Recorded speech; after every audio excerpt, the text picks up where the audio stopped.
This is Dave on the Edge. One morning when it was my job to get the kids ready for school and to prepare breakfast, I got them dressed and I piled them into the car and drove them to McDonald's. That's how Dad does breakfast.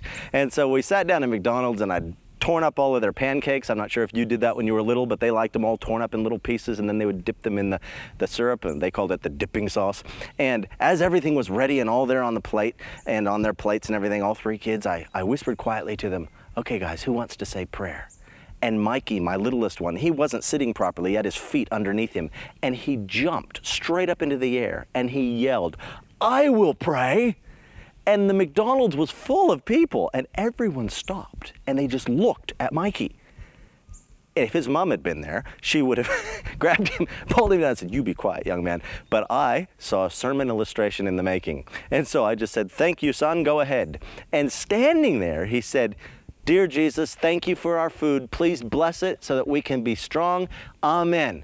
And he sat down. And it was interesting to listen around the McDonald's.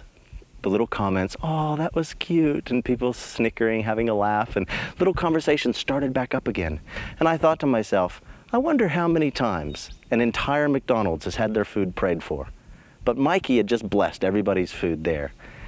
You know, the prayer is an amazing thing, and often we undervalue it. But Mikey, a 5-year-old at the time, understood that you pray before your meal. He wasn't shy to pray. He wasn't nervous about standing up and saying, "Hey, let's have a prayer together."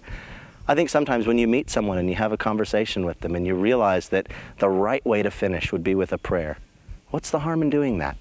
Why not just say, "I've really valued this conversation with you today. Could we have a prayer?" Now, Mikey challenged me to think about prayer more often, to involve it in my daily life, and to be bold with it in the face of people who may not believe.